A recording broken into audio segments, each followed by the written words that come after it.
जी तो दोस्तों आज हम पढ़ने वाले हैं लिंग्विस्टिक्स। लिंग्विस्टिक्स क्या है? Is a scientific study of language. Scientific study of language. ठीक है, यानी कि जो पहले हम लिटरेचर पढ़ते थे इंग्लिश में, अब हम लिटरेचर की जगह दूसरी फील्ड हमारे पास आ गई है, लिंग्विस्टिक्स। जो लिंग्विस्टिक्स है, लिंग्विस्टिक्स क्या है? साइंटिफिक स्टडी ऑफ लैंग्वेज, यानी कि लैंग्वेज को हम पढ़ेंगे लेकिन साइंसी तरीके से पढ़ेंगे। चलिए आगे हम इसकी देखते हैं ब्रांचेस ऑफ लिंग्विस्टिक्स। पहले हम आते हैं फोनेटिक्स फोनोलॉजी पे, क्योंकि फ़ोन पहला आइटम होता है, इसीलिए हम क्या कहते हैं फोनेटिक्स एंड फोनोलॉजी। और दूसरा होता है आपका सिंटैक्स मॉर्फोलॉजी, दूसरा होता है मॉर्फोलॉजी,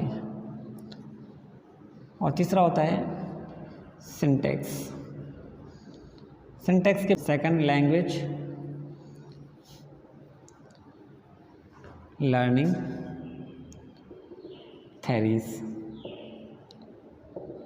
ठीक है, psycho linguistics.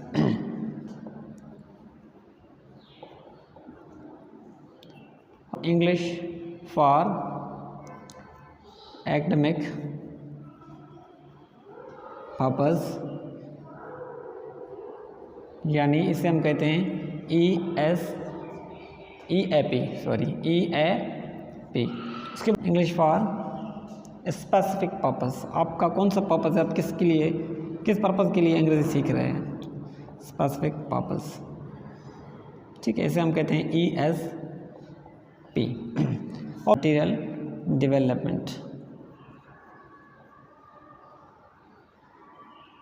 Syllabus design,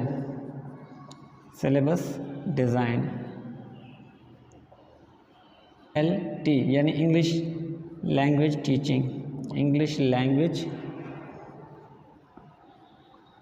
teaching, ठीक है। पेडागोजिकल ग्रामर, ठीक है। उसके बाद आपका आ जाता है critical applied linguistics. Phonetics and phonology क्या है? ये हम कहते हैं इसे study of phonemes, study of phones and phonemes, ठीक है। ये जो फोनेटिक्स होता है, ये इसमें होती हैं फनीम्स। फनीम को इंग्लिश में, लिंग्विस्टिक्स में हम फनीम कहते हैं, लेकिन कॉमन इंग्लिश में हम इसे कहते हैं लेटर। और आपको पता है लेटर कितने होते हैं हमारे पास इंग्लिश अल्फ़ाबेट के, वो होते हैं 26। तो हम क्या डिस्कस करने वाले हैं यहाँ पे, जो फोनेटिक्स में जो लेटर्स हैं वो तकरीबन कितने हैं, 49, जिनमें से आपके 25 जो हैं वो वाउल्स हैं और 24 जो हैं आपके कॉन्सोनेंट्स हैं। फिर हम आगे जाके इनको डिस्कस करेंगे किस तरह ये 49 बनते हैं। इसके अलावा, इसके बावजूद आप कभी भी अंग्रेज़ी अच्छी नहीं बोल पाएंगे, क्योंकि आपकी ऑक्सफोर्ड डिक्शनरी इन चीज़ों को फॉलो कर रही होती है। लाजमी है कि आप इन चीज़ों को समझ लें। चले, उसके बाद आ जाती है मॉर्फोलॉजी। ये क्या है? ये होता है स्टडी ऑफ वर्ड्स, यानी कि वर्ड्स कैसे बनते हैं और किस तरह बनते हैं, और उसमें तकरीबन जो मेथोडोलॉजी होती है, वर्ड्स बनाने की टेक्निक्स जो होती हैं, वो हम आगे जाके इसमें पढ़ेंगे। इस पर अलग से लेक्चर हम बनाएंगे। उसके बाद आ जाता है सिंटैक्स। सिंटैक्स क्या होता है? सिंटैक्स यानी कि स्ट्रक्चर ऑफ सेंटेंसेस की जो स्ट्रक्चर होती है, हम उसे सिंटैक्स में पढ़ते हैं, जिसे आप कहते हैं SVO, यानी सब्जेक्ट वर्ब ऑब्जेक्ट, या SVO प्लस A यानी एडजंक्ट। तो इस तरीके से बहुत से पैटर्न से हम पैटर्न्स ऑफ सेंटेंसेस पे डिस्कस करेंगे, तो उस पर हम डिस्कस करेंगे इसको। फिलहाल हम इंट्रोडक्शन दे रहे हैं बस। अच्छा, यहाँ क्या करते हैं हम, सेकंड लैंग्वेज लर्निंग थेरीज। इसमें क्या करते हैं हम, जिस तरीके से अंग्रेज़ी पढ़ाई गई है, या दुनिया में जो भी अंग्रेज़ी के अलावा सब्जेक्ट पढ़ाए जाते हैं, वो किस तरह से पढ़ाए जाते हैं, किस तरह से सिखाए जाते हैं, उसे हम कहते हैं, उनको हम पढ़ने के लिए हम क्या करते हैं, सब्जेक्ट कौन सा पढ़ते हैं, सेकंड लैंग्वेज लर्निंग थेरीज। यानी कि कौन सी भी सीख रहे हैं उसमें आपको जो मेथडोलॉजी पढ़ने के लिए मिलेगी वो आपको सेकेंड लैंग्वेज लर्निंग थेरीज मिलेंगी।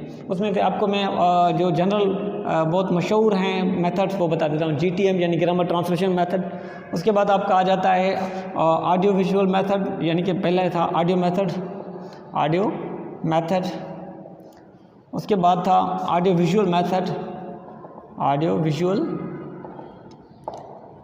मेथड, और उसके बाद आपका आ गया, बहुत से और भी हैं लेकिन हम बस कुछ ही डिस्कस करते हैं। जब इस सब्जेक्ट पे जाएंगे तो अलग से डिस्कस करेंगे इसको, डायरेक्ट मेथड, लेकिन वो सब फिलअप हो गए, सिर्फ यही सिस्टम कामयाब हुआ जिसे हम डायरेक्ट मेथड कहते हैं आज। चलें, उसके बाद साइकोलिंग्विस्टिक्स में क्या होता है, साइकोलॉजी भी डिस्कस होती है और लिंग्विस्टिक्स भी डिस्कस होती है, दोनों डिस्कस होती हैं। यानी कि हम लैंग्वेज को पढ़ते हैं थ्रू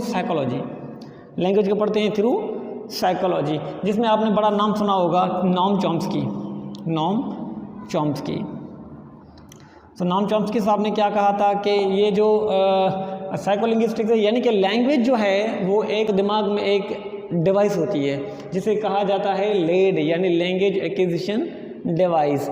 यानी इसमें सारी लैंग्वेज के वर्ड्स उस बच्चे में जमा होते जाते हैं, लेकिन उससे पहले उन्होंने कुछ कहा था UG, एक टर्म दिया था UG का, यानी यूनिवर्सल ग्रामर क्या है, उन्होंने कहा था कि बच्चा जब पैदा होता है वो माँ और बाप के DNA में से कुछ लैंग्वेज के हिस्से लेके पैदा होता है, जिसे हम कहते हैं UG, यूनिवर्सल ग्रामर। चलें, अब जब इस सब्जेक्ट को डिस्कस करेंगे और डिटेल में तो उसमें हम इसको दोबारा पढ़ेंगे। बड़ा मशहूर सा लिंग्विस्ट है जिसे हम कहते हैं BF स्किनर साहब, और दूसरे थे आपके मिगोट्स्की साहब ने कहा था कि स्विस से, उन्होंने कहा था कि जो सोसाइटी है ना वो मैटर करती है। अगर सोसाइटी ना हो, यानी जो ये इंसान घूम रहे हैं, अगर ये ना होते तो बच्चा कभी भी लैंग्वेज सीख ही नहीं पाता। तो इनके मुताबिक सोसाइटी जो है वो बड़ा रोल प्ले करती है लैंग्वेज सीखने के लिए। लेकिन नोम चॉम्स्की के मुताबिक क्या है, यानी कि अगर ब्रेन ना होता तो बच्चा इंग्लिश नहीं सीख पाता। जब हम इसकी कंपैरेटिव स्टडी करेंगे फिर देखेंगे कि वाकई किसका रोल है, सोसाइटी का है या ब्रेन का है, तो आगे जाके हम इसको अलग लेक्चर बनाएंगे। चलिए, इंग्लिश फॉर एकेडमिक पर्पस। देखिए, अंग्रेज़ी बच्चे स्कूल में या कॉलेज में या यूनिवर्सिटी में वो जनरल पढ़ रहे होते हैं, उनका कोई पर्सनल फील्ड नहीं होता, तो वो जो अंग्रेज़ी पढ़ रहे हैं वहाँ साइंस का सारे सब्जेक्ट साइंस के भी होते हैं और आर्ट्स के भी होते हैं और आपके कुछ और फील्ड्स के भी होते हैं, तो इसीलिए हमें उसे इंग्लिश कौन सी पढ़ानी होती है, एकेडमिक पर्पस का मतलब यही है कि English as for general field, तो यानी कि आपने सारी अंग्रेज़ी सीखनी है वहाँ पे। चलें, उसके बाद है इंग्लिश फॉर स्पेसिफिक पर्पस। अभी आपका कोई पर्पस है अंग्रेज़ी सीखने का, यानी जिस तरह आप आइल्स करते हैं, क्यों करते हैं आइल्स, ये आपका पर्पस होता है। कोई भी पर्पस आपका मुख्तलिफ पर्पस होगा। सपोज़ आप कोई नौकरी ले रहे हैं या यूनिवर्सिटी किसी में आप फ़ॉरेन में पढ़ने जा रहे हैं, तो ये आपका आइल्स का कोर्स होना चाहिए या टाइफल का कोर्स होना चाहिए।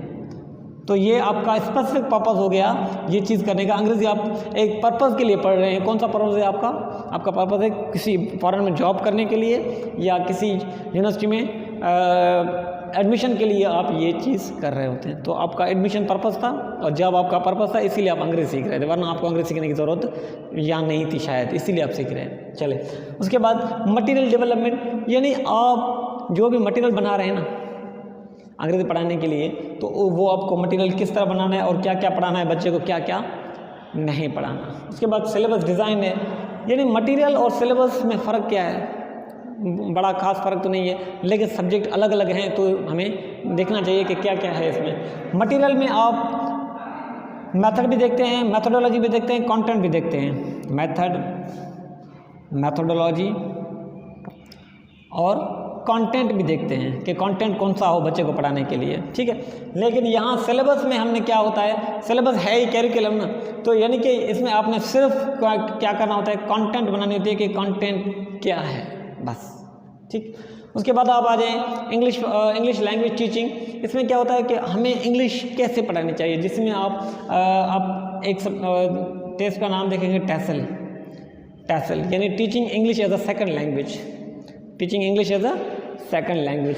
तो ये क्या होता है, यानी अगर आप किसी बच्चे को पढ़ा रहे हैं अंग्रेज़ी वो उसकी नेटिव लैंग्वेज जो है, यानी कि उसकी जो फर्स्ट लैंग्वेज है या मदर टंग जो है वो उसकी इंग्लिश नहीं है, लेकिन आप किसी और बच्चे को जिसकी मदर टंग उर्दू है, सिंधी है, पंजाबी है, रशियन है, जापानी है, चाइनीज़ है, आप उसे पढ़ा रहे हैं तो उसे हम कहते हैं टेसल, यानी teaching English as a second language, not as a first language. Okay, so उसमें हम देखते हैं जो हम यहाँ करते हैं ना, पढ़ते हैं अंग्रेज़ी पाकिस्तान में, सिंध में या हिंदुस्तान में, इंडिया में, वो क्या किस तरह पढ़ते हैं इंग्लिश लैंग्वेज टीचिंग में। हम देखते हैं कि कौन कौन से मेथड हैं, किस तरह बच्चे को पढ़ना चाहिए और किस तरह पढ़ाना चाहिए, तो इसे हम इंग्लिश लैंग्वेज टीचिंग में शुमार करते हैं। फिर हमें इस सब्जेक्ट के साथ दूसरा सब्जेक्ट थोड़ा डिस्कस करना पड़ता है, वो होता है सेकंड लैंग्वेज लर्निंग थ्योरीज। इसमें से ग्रुप वाइज सब्जेक्ट पढ़ते हैं। चलिए, उसके बाद आपका आ जाता है पेडागॉजिकल ग्रामर। पेडागॉजिकल ग्रामर क्या होता है, यानी कि आपने ग्रामर पढ़ानी है वो तो through pedagogy, through pedagogy. Pedagogy क्या होती है, टीचिंग स्किल्स होते हैं। टीचिंग स्किल्स यानी ये टीचर के लिए सब्जेक्ट होता है कि टीचर को सब्जेक्ट यानी ग्रामर पढ़ानी है, किस तरह पढ़ानी है।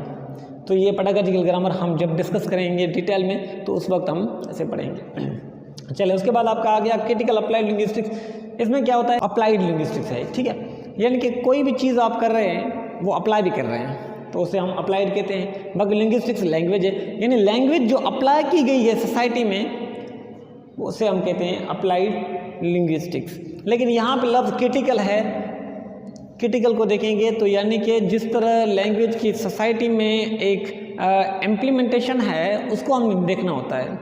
जिस तरह आप इसको ये मतलब उसका क्रिटिसिज्म है, अप्लाइड लैंग्वेज में एक क्रिटिसिज्म है। जिस तरह आपकी जो फेमिनिस्ट मूवमेंट्स पाकिस्तान में चली हैं या दुनिया भर में चली हैं, उनमें क्या होता है, वो कहती हैं कि लैंग्वेज जो इंग्लिश है वो शॉविनिस्टिक है, मेल शॉविनिस्टिक सोसाइटी की लैंग्वेज है। किस तरह, इसमें सिर्फ मर्द को जगह दी गई है, औरत के लिए कोई जगह नहीं दी गई। सपोज जैसे कहते हैं चेयरमैन, पहले लफ्ज़ था इंग्लिश में सिर्फ चेयरमैन, तो उनका कहना था, फेमिनिस्ट औरतों का, फेमिनिस्ट जो महिलाएं हैं उनका कहना था कि फेमिनिस्ट जो लफ्ज़ है, चेयरमैन जो लफ्ज़ है वो सिर्फ मैन के लिए है। तो औरतों का क्या, अगर औरत चेयरमैन बन जाती है तो फिर ये आपकी सोसाइटी सिर्फ मर्द पे मुबनी है। इसको उन्होंने क्या किया, एक लफ्ज़ देना शुरू कर दिया, चेयर वेमेन।